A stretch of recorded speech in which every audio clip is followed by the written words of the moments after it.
Olá, amados, graça e paz sejam multiplicados a todos vocês, de modo especial para a família de Vilma e Toninho, em virtude do falecimento do Alessandro. Somente o Deus da graça pode consolar os nossos corações e nos conservar em sua paz. Estamos aqui para dar continuidade à nossa reflexão, a nova série que iniciamos no domingo passado, medidas preventivas contra o desânimo. Esta reflexão teve sua base inicial na primeira carta de Paulo aos Coríntios, capítulo 16, versículos 13 e 14, onde somos exortados a assumir atitudes, posturas que servem como medidas preventivas contra o desânimo. Hoje,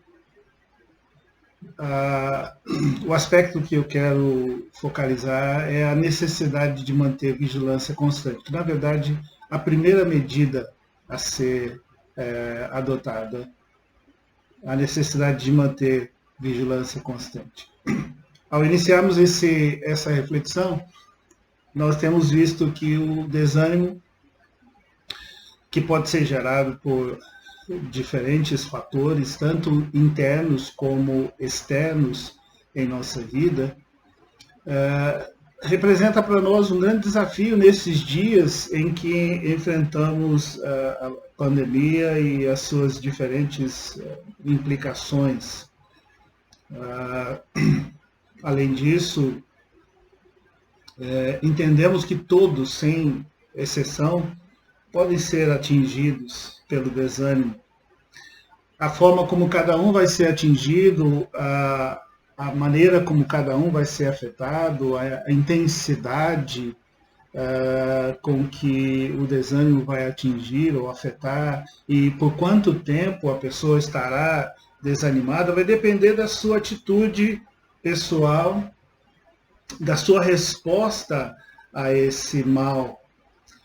E isso inclui também, como vimos na semana passada, aqueles que estão ativos no serviço ao Senhor, como foi o caso de Elias. Porque quando o desânimo é acolhido e alimentado no coração, em lugar de ser confessado, renunciado, certamente o resultado é fatal para a vida espiritual. É nesse ponto que muitos têm abandonado seu ministério ao Senhor, até mesmo a sua fé em Cristo retornando ao mundo. E nessa condição, certamente, outros males se associam ao desânimo quando a pessoa chega a esse ponto. Então, como é que podemos nos prevenir para não sermos atingidos pelo desânimo? Nesse texto de 1 Coríntios, capítulo 16, versículos 13 e 14, nós temos uma base para essa prevenção. E é interessante notar que, em meio aos diversos pedidos pessoais que Paulo costumeiramente faz nas suas cartas, ele menciona aquilo que podemos considerar como medidas preventivas contra o desânimo. O texto diz: estejam vigilantes, mantenham-se firmes na fé, sejam homens de coragem, sejam fortes, façam tudo com amor. A primeira medida preventiva contra o desânimo é manter vigilância constante. Manter vigilância constante. A ideia de vigiar não é estranha para os cristãos, de modo geral, porque ela está presente em toda a Bíblia, desde o Antigo até o Novo Testamento. E diversos termos são usados, tanto em hebraico como no grego, para descrever essa atitude ou postura. Mas o sentido essencial deles conduz a um entendimento básico, comum, a respeito dessa ação e de quem a executa. O termo grego usado nessa passagem em questão tem o sentido de assistir atentamente, dar estrita atenção a algo, ser cauteloso, tomar cuidado para que nenhuma calamidade destrutiva repentinamente surpreenda alguém por causa da indolência e negligência. Especialmente esse significado. Tomar cuidado para que nenhuma calamidade destrutiva repentinamente surpreenda alguém por causa da negligência e indolência. Nós estamos acostumados com a presença de vigias e vigilantes nos lugares públicos e também em lugares privados. Porém, poucos atentam para o fato que há diferenças entre vigia e vigilante. Geralmente costumamos pensar que são a mesma coisa. A exortação bíblica que temos diante de nós chama a nossa atenção para a atitude, a postura ou o estado de vigilância constante. Não chama atenção apenas para o ato isolado de fazer vigílias em tempos designados para isso, coisa que a igreja, de um modo geral, está acostumada, os cristãos, de um modo geral, estão acostumados a fazer tempos de vigília, associado à ideia de vigiar. Além disso, também é muito instrutivo o fato de olharmos para a diferença entre os trabalhos de vigia e vigilante na atualidade. E a principal diferença entre os dois é o tipo de atividade que cada um exerce. Na maioria das vezes, o vigia é informal e exerce funções que são bastante limitadas, enquanto o vigilante exerce uma profissão reconhecida, regulamentada, que inclusive inclui várias frentes de atuação. Os vigias, além de não serem especializados e de atuarem de uma maneira não ostensiva, geralmente realizam serviços de vistoria de patrimônio, e geralmente o patrimônio fechado, ou até mesmo o controle de acesso de pessoas a um determinado ambiente. Os vigias não têm a profissão regulamentada, não têm fiscalização ou cursos específicos para a sua formação, o que muitas vezes acaba afetando a qualidade do serviço prestado. É interessante observarmos nessa atividade vigia, porteiro, embora sejam coisas um pouco diferentes, mas essa questão da qualidade do serviço em virtude da falta de um treinamento específico e capacitação para aquela atividade.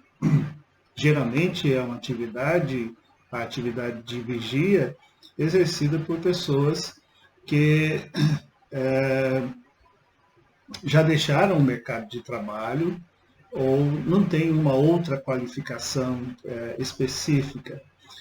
Me lembro de semanas atrás ter visto um vídeo na internet onde um vigia de um condomínio, durante a madrugada, dormindo profundamente na cadeira, junto à mesa onde ele estava, e um indivíduo saltando o muro, tudo isso registrado nas câmeras, saltando o muro do condomínio, entrando na portaria, que de alguma forma estava aberta, pegou diante do vigia, pegou o monitor do computador de tela plana, desconectou os cabos e saiu novamente pulando o muro para fora, entregando o equipamento para o seu companheiro. Tempos depois, o vigia acorda, presta assustado, vê o que aconteceu e começa a procurar em algum lugar o aparelho que não estava mais ali. Claro, isso pode acontecer em outras circunstâncias, em outras atividades, mas isso me lembra dessa diferença entre o vigia e o vigilante. O vigilante, por sua vez, presta serviço semelhante ao policiamento e zela não somente pelo patrimônio, mas também pela integridade física daqueles que estão relacionados ao seu serviço. E justamente para isso, os vigilantes necessitam de treinamento específico, precisam de habilitação para porte de arma. E tanto o treinamento como a habilitação são certificados através da chamada Carteira Nacional de Vigilante. A sua atividade é fiscalizada pela Polícia Federal e anualmente os vigilantes se submetem a um rigoroso exame de saúde mental e física para comprovar que estão aptos e se mantêm adequados para o exercício dessa atividade profissional. Isso nos ajuda a ver um pouquinho a diferença entre vigia e vigilante. E o texto que estamos considerando nos fala de estarmos vigilantes, como uma função básica relativa à sua fé. Todo cristão deve vigiar. E deve fazer isso, e pode fazer isso, independentemente de qualquer treinamento específico. Mas conforme o texto que estamos considerando, ele precisa manter-se adequadamente treinado ou desenvolvido, capacitado e equipado para manter a postura de vigilância constante, que é o nosso tema, a necessidade de vigilância constante. Por ser alguém que está em constante perigo, o seguidor de Cristo deve sempre estar em constante estado de observação. A Bíblia nos ensina isso. E de modo especial, no Novo Testamento, nós temos vários textos que a isso nos exortam. Então, sendo assim, vamos considerar algumas razões pelas quais precisamos estar vigilantes. Primeiramente, precisamos estar vigilantes porque nós temos um inimigo que não cessa de nos atacar de maneira muito sutil. Na primeira carta de Pedro, capítulo 5, versículos 8 e 9, nós lemos: estejam alertas e vigiem. Novamente, fala de um estado, uma postura, uma atitude, não apenas um ato isolado. Estejam alertas e vigiem. O diabo, o inimigo de vocês, anda ao redor como um leão, rugindo e procurando a quem possa devorar. Resistam-lhe, permanecendo firmes na fé, sabendo que os irmãos que vocês têm em todo o mundo estão passando pelos mesmos sofrimentos. Independentemente do grau de desenvolvimento na fé, todos nós somos alvos do ataque do inimigo. E seu ataque se concentra em áreas nas quais apresentamos alguma vulnerabilidade. Isso inclui as circunstâncias que contribuem para nos debilitar emocionalmente, como é o caso das crises e sofrimentos que enfrentamos. E pelo fato que nessas ocasiões ficamos abertos ao questionamento e ao desânimo, precisamos de redobrada atenção, sabendo que não estamos sozinhos. Uma das estratégias mais comuns do nosso adversário é a sutileza do engano. Nesse processo, além das circunstâncias, frequentemente ele utiliza pessoas que estão à nossa volta com o intuito de nos atingir. É por essa razão que somos advertidos em Efésios, capítulo 6, versículos 10 a 18, a reconhecer que a nossa luta não é contra carne e sangue, ou seja, contra seres humanos, razão pela qual nós precisamos estar revestidos. Paulo, em Efésios, capítulo 6, versículos 10 a 18, diz o seguinte: finalmente, fortaleçam-se no Senhor e no seu forte poder. Vistam toda a armadura de Deus para poderem ficar firmes contra as ciladas do diabo.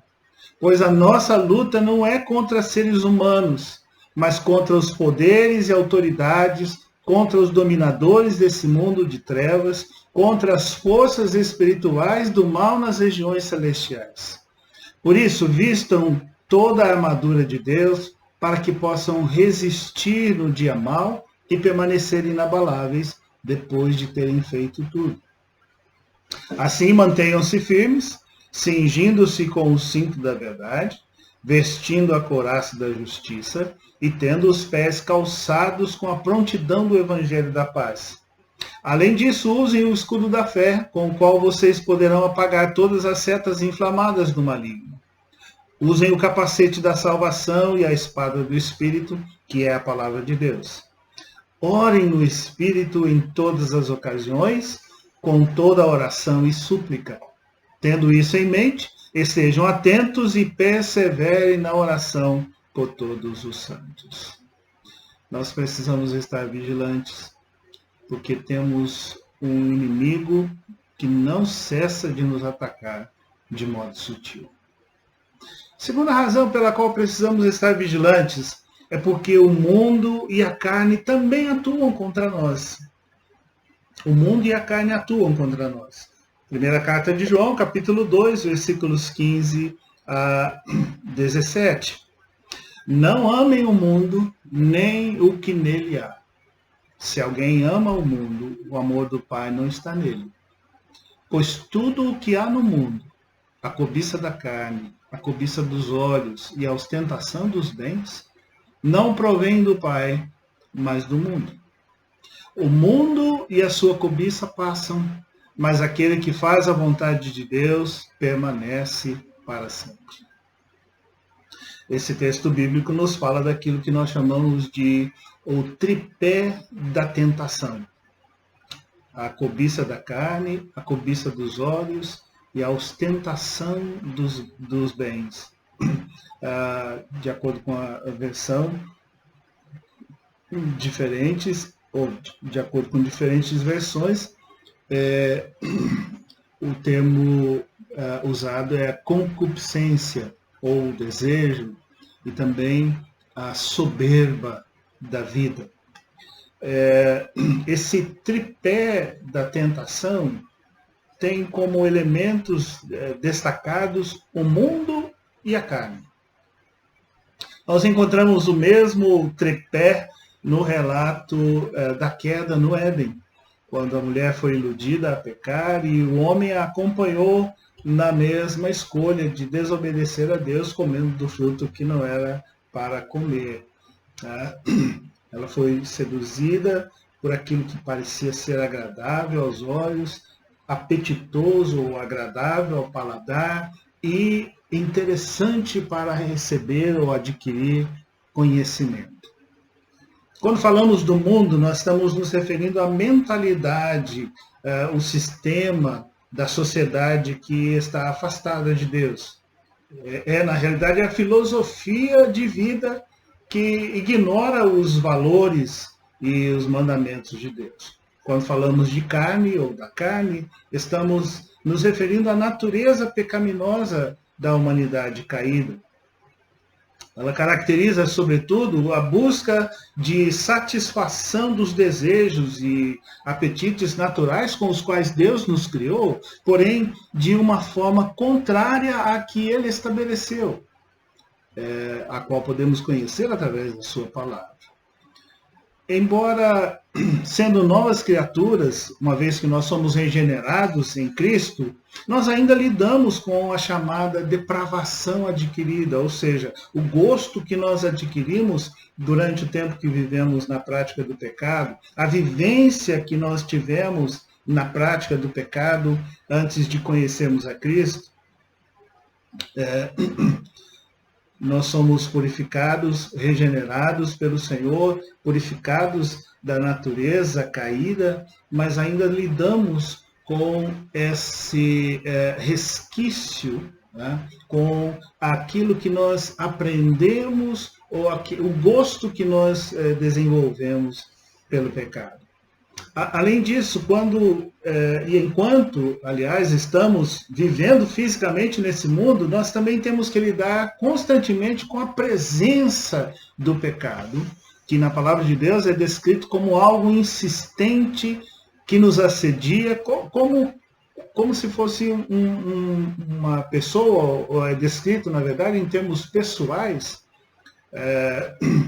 e é nossa responsabilidade dominá-lo, de acordo com as Escrituras. Mas fica claro na palavra de Deus que há uma conspiração contra a nossa natureza humana, ainda regenerados, mesmo regenerados, sendo novas criaturas, há uma conspiração contra nós. Paulo descreve isso em termos de a luta da carne contra o espírito, na qual o mundo é também um protagonista. Por isso essa nossa natureza humana precisa estar continuamente revestida de Cristo pelo Espírito Santo, para que nós não sejamos derrotados. A publicidade, a moda, as artes, de um modo geral, são um clássico exemplo dessa conspiração, que constantemente, o tempo todo, apelam para a busca de satisfação dessas nossas necessidades, desses nossos apetites, desses nossos instintos, de uma maneira contrária ao propósito de Deus ou à vontade de Deus, de uma maneira contrária àquilo que Deus estabeleceu. Em Tiago, capítulo 1, versículos 13 a 15, nós lemos a respeito da tentação. Quando alguém for tentado, jamais deverá dizer, estou sendo tentado por Deus. Pois Deus não pode ser tentado pelo mal, e a ninguém tenta. Cada um, porém, é tentado pelo próprio mau desejo, sendo por este arrastado e seduzido. Então esse desejo, tendo concebido, dá à luz o pecado, e o pecado, após ter se consumado, gera a morte. O ensinamento bíblico deixa claro que nesse mundo nós seremos pressionados sempre, de todos os lados, e seremos pressionados a pensar e a agir de maneira contrária à nossa confissão de fé em Cristo. É por isso que somos constantemente exortados a andar em conformidade com a palavra de Deus, para não tropeçarmos. Isso requer vigilância constante. Isso requer vigilância constante fundamentada no conhecimento da vontade de Deus para a nossa vida, uma vez que somos filhos e herdeiros de Deus com Cristo. Então precisamos estar vigilantes, porque o mundo e a carne também atuam contra nós. A terceira razão pela qual precisamos estar vigilantes é porque o nosso próprio coração pode nos enganar. O nosso próprio coração pode nos enganar. Jeremias 17, versículos 9 e 10, o coração é mais enganoso que qualquer outra coisa, e sua doença é incurável. Quem é capaz de compreendê-lo? Eu sou o Senhor que sonda o coração e examina a mente, para recompensar a cada um de acordo com a sua conduta, de acordo com as suas obras. Nas Escrituras, assim como na linguagem comum, a palavra coração significa o próprio centro de algo. Sendo assim, podemos entender que o coração do homem é o verdadeiro centro da sua personalidade. O coração é o centro da vida física. Seu primeiro movimento é sinal seguro de vida, assim como o seu silêncio é sinal positivo de morte. A alegria de uma mãe, de uma gestante, que pela primeira vez ouve o som da pulsação do coração do filho que está gerando, é algo indescritível. E também a tristeza da constatação e o desespero, muitas vezes, que acompanha essa constatação quando o coração para de bater. O coração é o centro da vida física. Mas o coração também é a fonte e o lugar onde se encontram as correntes da vida espiritual e da alma. É a parte mais profunda do nosso ser, de onde procedem, conforme as Escrituras, os impulsos que determinam o caráter e a conduta do ser humano. O coração sabe, compreende, calcula, projeta. O coração se dispõe, se inclina para as coisas. Na verdade, tudo o que impressiona a alma se descreve como estando fixado, estabelecido ou escrito no coração. O coração é o depósito de tudo quanto se ouve e se experimenta. E é com base nisso que o coração maquina ou planeja ações e reações. O coração é o centro da vida emocional. Ao coração se atribuem todos os graus de gozo, de satisfação, desde o prazer até o êxtase e a exultação. Lemos vários textos bíblicos que falam disso. Da mesma forma, todos os graus de dor, desde o descontentamento e a tristeza até o ai dilacerante, esmagador, estão atribuídos ao coração, porque é o centro da vida emocional. O coração é o centro da vida moral. Concentrado no coração pode estar o amor de Deus ou o orgulho blasfemador. É onde se reúnem todos os impulsos bons ou as cobiças más. É a sede de um tesouro, bom ou ruim, conforme Jesus mesmo disse. Com o coração o homem crê ou se firma na descrença. O coração é também o campo em que se semeia a palavra de Deus, a semente incorruptível da palavra de Deus. As decisões do coração indicam se ele está sendo inspirado por Deus ou se está sendo influenciado por Satanás. Certamente há muito mais que se pode destacar com relação ao coração. E dada a sua grande e misteriosa profundidade, conforme lemos nesse texto de Jeremias, somente Deus pode sondá-lo verdadeiramente. Essa é a razão principal pela qual nós devemos render o nosso coração ao Senhor como a melhor forma de guardá-lo de qualquer desvio e da instalação do desânimo. Provérbios 4:23 nos exorta a esse respeito. Acima de tudo, guarde o seu coração, pois dele depende toda a sua vida. Precisamos estar vigilantes, porque o nosso próprio coração pode nos enganar. A quarta razão pela qual precisamos estar vigilantes é com relação à má vontade. Precisamos estar vigilantes contra a má vontade. Atos capítulo 28, versículos 26 e 27. Na conclusão do relato do ministério do apóstolo Paulo, se descreve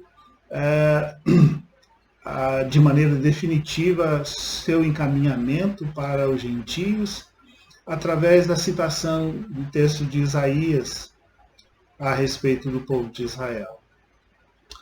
Atos 28, 26 e 27. Vá a este povo e diga: ainda que estejam sempre ouvindo, vocês nunca entenderão. Ainda que estejam sempre vendo, jamais perceberão.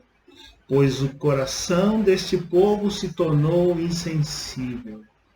De má vontade ouviram com seus ouvidos e fecharam os seus olhos. Se assim não fosse, poderiam ver com os olhos, ouvir com os ouvidos, entender com o coração e converter-se, e eu os curaria.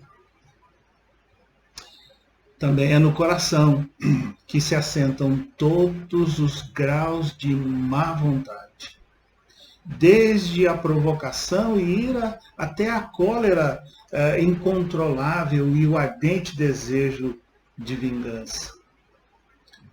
Há muito tempo, este tem sido um dos males mais destrutivos no meio do povo de Deus, a má vontade.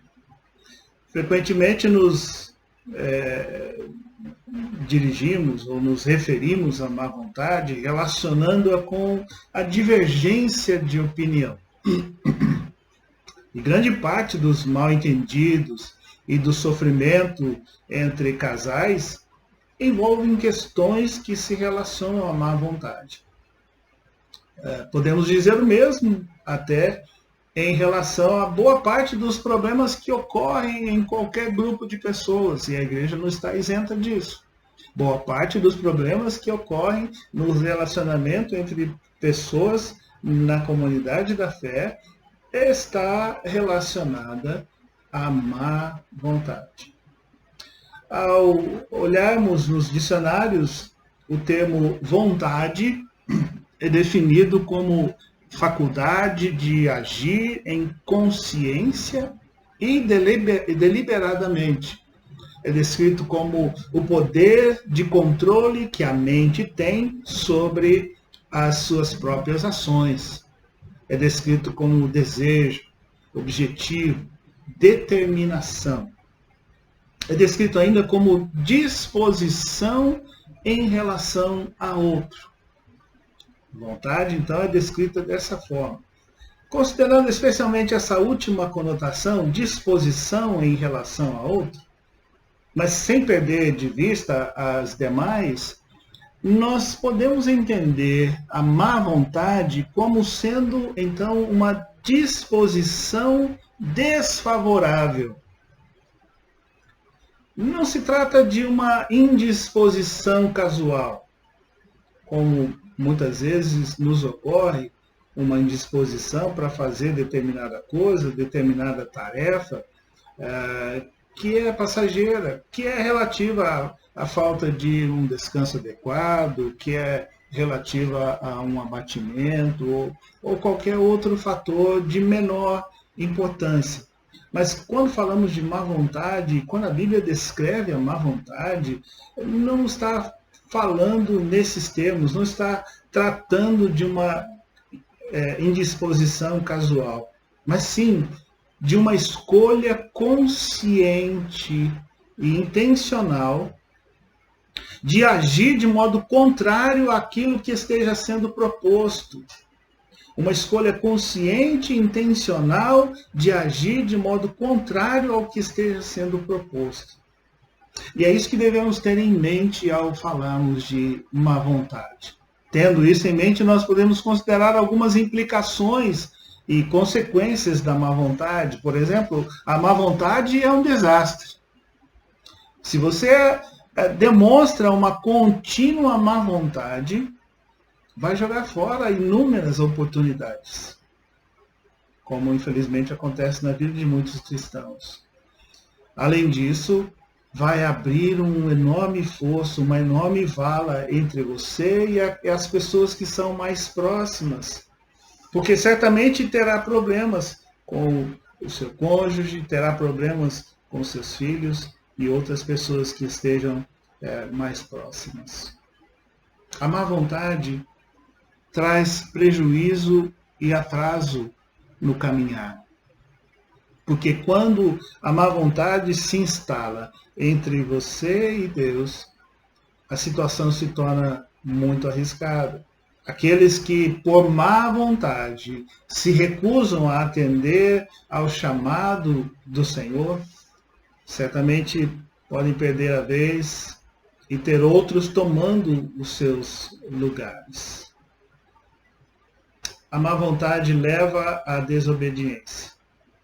E Jesus retratou isso em suas parábolas, algumas de suas parábolas, registradas, por exemplo, no Evangelho de Mateus, quando ele falou sobre a parábola dos 2 filhos, chamados pelo pai para trabalhar na lavoura, ou quando ele falou na parábola dos lavradores maus, ambas no capítulo 21, e também na parábola das bodas, no capítulo 22.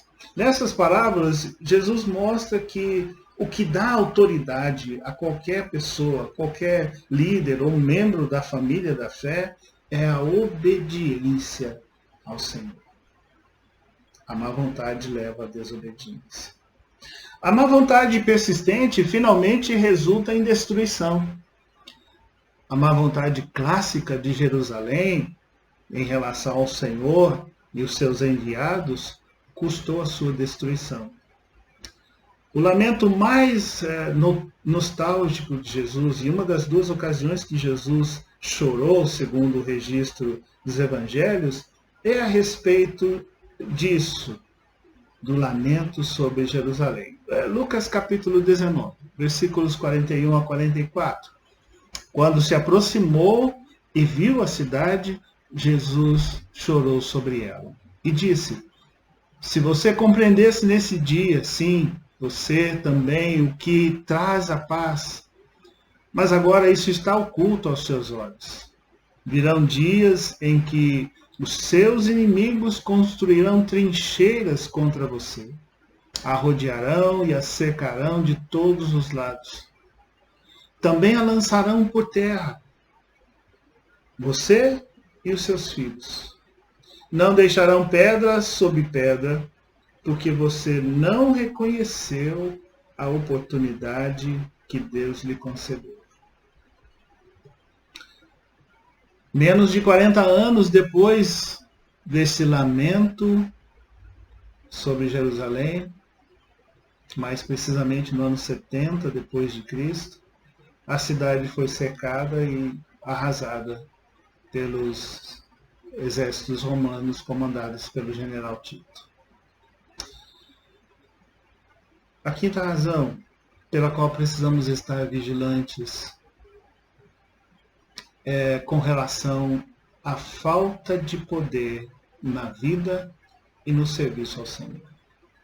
Precisamos estar vigilantes para que não nos falte poder na vida e no serviço ao Senhor. Lucas 9, versículos 37 a 43, primeira parte do versículo 43, quando Jesus estava com os discípulos, ou alguns dos discípulos, no Monte da Transfiguração. No dia seguinte, quando desceram do monte, uma grande multidão veio ao encontro dele. Um homem da multidão bradou: Mestre, rogo-te que dês atenção ao meu filho, pois é o único que tem. Um espírito o domina. De repente ele grita, lança-o em convulsões e o faz espumar. Quase nunca o abandona e o está destruindo. Roguei aos teus discípulos que o expulsassem, mas eles não conseguiram. Respondeu Jesus: ó geração incrédula e perversa, até quando estarei com vocês e terei de suportá-los? Traga-me aqui o seu filho. Quando o menino vinha vindo, o demônio o lançou por terra em convulsão. Mas Jesus repreendeu o espírito imundo, curou o menino e o entregou de volta a seu pai. E todos ficaram atônitos ante a grandeza de Deus. A sequência da transfiguração e depois a cura desse jovem possesso, desse menino possesso, nos ensina de modo claro a relação entre o culto e o serviço. No monte, durante a transfiguração, era o culto. Um momento inesquecível para os discípulos que participaram com Jesus. O culto e o serviço estão relacionados. Um é incompleto ou vazio sem o outro. Em termos práticos, o serviço geralmente sucede ou vem depois do culto, na maior parte do tempo. Por isso, apenas permanecer no monte do êxtase, sem atentar para a necessidade ao redor, sem tentar fazer algo para melhorar a vida dos que estão no vale, ou tentar fazer isso, como foi o caso dos discípulos que não subiram para a experiência no monte, desvinculado do culto ao Senhor, sempre resultará na falta de poder. Sempre resultará em sacrifícios de tolos, conforme lemos em Eclesiastes 5:1, coisa que aborrece o Senhor.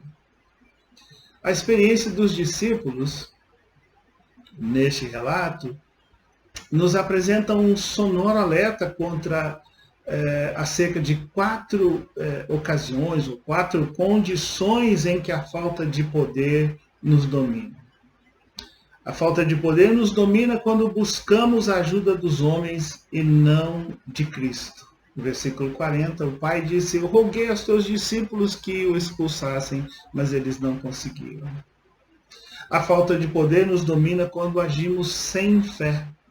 Versículo 41, Jesus repreendeu a incredulidade dos discípulos por não conseguirem realizar aquilo que era necessário.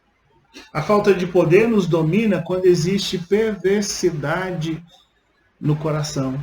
Ainda no versículo 41, ó geração incrédula e perversa, disse o Senhor Jesus. A falta de poder nos domina quando há falta de jejum e oração. No texto paralelo de Marcos, capítulo 9, mais precisamente os versículos 28 e 29, esse aspecto é destacado no relato dessa parábola. Eu quero dar especial atenção à condição da perversidade no coração, como sendo uma das condições ou ocasiões em que a falta de poder nos atinge. A razão pela qual precisamos estar vigilantes. Porque essa é a mais sutil de todas essas condições destacadas ou mencionadas. A palavra perversidade vem do latim e geralmente é definida como uma qualidade do que é perverso. Em termos práticos, perversidade é maldade. É índole ruim ou ruindade. E isto aponta para algo oposto ao que Deus criou, afirmando como bom. Em termos gerais, perversidade é o resultado do processo de corrupção e desmoralização que caracteriza o desvio dos propósitos de Deus. E a Bíblia chama isso de perversão. A palavra perversão também vem do latim e corresponde ao ato ou efeito de perverter, de tornar-se perverso, de corromper, de desmoralizar, de depravar, de alterar ou pôr de lado, ou ainda pôr-se à parte.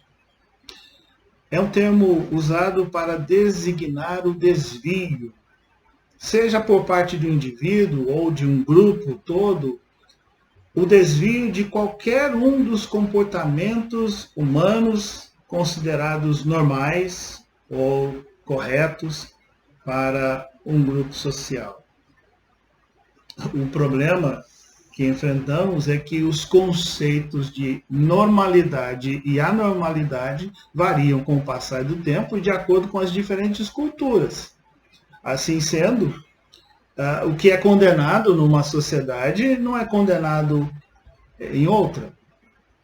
Várias coisas ou situações poderiam ser mencionadas como exemplo. E é por essa razão que nós devemos nos guiar por um código de ética e de moralidade que esteja acima das culturas desse mundo. Ou seja, os princípios e valores do reino de Deus. Essa deve ser a base para a nossa moralidade, nosso código de ética. Diante dessas definições, é possível entendermos que tudo pode ser pervertido ou tirado do seu propósito original. E quando o propósito é desconhecido ou ignorado, o abuso é inevitável. Isso acontece com o equipamento, assim como acontece conosco, seres humanos, criados por Deus, criados para andarmos de acordo com aquilo que Deus designou para andarmos, da forma como Deus designou para andarmos, para que funcionemos bem, para que a nossa vida vá bem. É por isso que temos uma solene advertência em Isaías, capítulo 5, versículo 20. Ai dos que chamam ao mal bem e ao bem mal, que fazem das trevas luz e da luz trevas, do amargo doce e do doce amargo. Isso é perversão. Isso é perverter aquilo que Deus estabeleceu, aquilo que Deus criou, o propósito para o qual Deus criou, desviar algo ou alguém do propósito. Então, surge a pergunta que precisamos considerar, já que precisamos estar alertas em relação à falta de poder na vida e no serviço ao Senhor, e uma das ocasiões em que falta poder no serviço e na vida é quando há perversidade no coração. A questão é, quando há perversidade em nosso coração? A resposta é quando desobedecemos ou distorcemos a palavra do Senhor. Quando apresentamos justificativas para o nosso comportamento reprovável ou pecaminoso, de acordo com o que Deus estabelece em sua palavra. Quando agimos com dissimulação ou engano. Quando temos duplicidade em nosso falar, geralmente na tentativa de esconder os verdadeiros motivos e intenções no nosso coração. É assim que opera a perversidade abrigada em nosso coração. Se tentarmos esconder o mal em nosso coração, ele certamente irá nos destruir. Isso fica claro nas Escrituras. Então, a única maneira de nos livrarmos do mal é confessá-lo e abandoná-lo em verdadeiro arrependimento. Então, como é que podemos nos guardar da perversidade no coração? Filipenses 4:8 nos dá uma dica, ou uma orientação. Finalmente, irmãos, tudo que for verdadeiro, tudo que for nobre, tudo que for correto, tudo que for puro, tudo que for amável, tudo que for de boa fama, se houver algo de excelente ou digno de louvor, pensem nessas coisas. Ocupar a nossa mente com aquilo que é puro, com aquilo que é bom, com aquilo que é louvável, com aquilo em que há virtude, com aquilo que é verdadeiro. Certamente nos ajudará a guardar o nosso coração com relação à perversidade. Concluindo, como podemos observar, manter vigilância constante na vida cristã não se limita a ter frequentes períodos de vigília em oração, que são muito importantes, são necessários em nossa jornada. Manter vigilância constante implica manter-nos em estado de alerta contra os ataques sutis do nosso inimigo espiritual.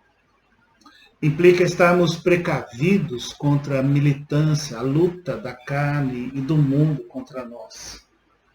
Implica guardarmos o nosso próprio coração, que pode nos enganar. Implica permanecermos atentos contra a má vontade, que facilmente pode se instalar em nosso coração. Implica também zelarmos para que não haja falta de poder em nossa vida e no serviço ao Senhor. Certamente poderíamos acrescentar outras posturas e práticas que estão relacionadas à vigilância constante, como é o caso do jejum e oração. Mas quero deixá-las para outro momento ainda nessa série devocional. Eu creio que já temos muito conteúdo para digerir no decorrer dessa semana. Então não deixe que esse alerta caia no esquecimento. Seja humilde o suficiente para reconhecer onde você está, onde você se encontra, onde você tem desguarnecido sua vida, seu coração, mesmo que seja algo que a princípio pareça pequeno, e mesmo que pela graça de Deus ainda não tenha sido atingido pelo desânimo. Por isso não pense que essa exortação se aplica somente àqueles que estejam desanimados, que se encontrem desanimados. Se essa já é a sua condição de desanimado, acolha então essa exortação como os primeiros passos que você precisa dar para reverter por completo esta situação em que se encontra. Mas de qualquer forma, vamos todos nós estar vigilantes, porque em nossa vida, e de modo especial nesses dias que estamos vivendo, precisamos manter vigilância constante. Que o Senhor te fortaleça, que o Senhor te sustente, que a palavra do Senhor seja o seu alimento nesses dias, que o seu coração seja guardado de acordo com o propósito de Deus, para que essa seja uma medida eficaz na prevenção do desânimo. Fique na paz e na graça do Senhor. Forte abraço.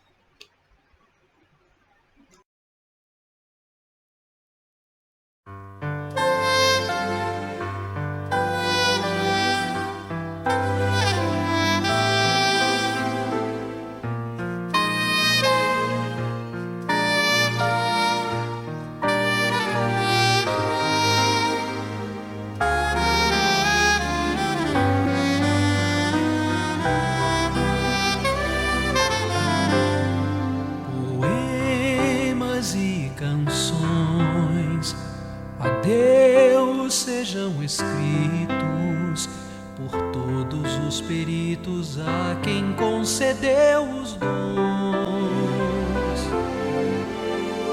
Com toda maestria e ardente sentimento, em verso, instrumento e a pena em cantoria,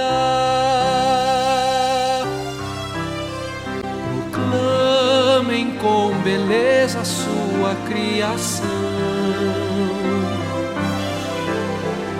os feitos de sua mão, sua glória e grandeza, pois dele vem a ideia, o movimento e a cor, a rima, o tom, o amor, os sonhos e a quimera.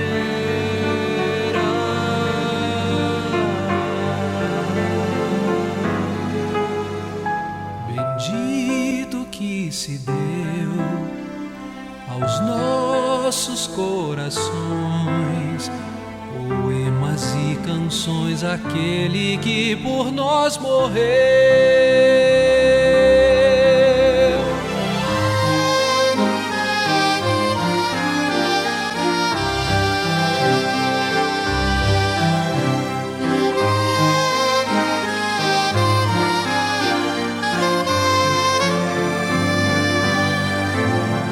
Pois dele vem a ideia, o movimento e a cor, a rima, o tom, o amor, os sonhos e a quimera.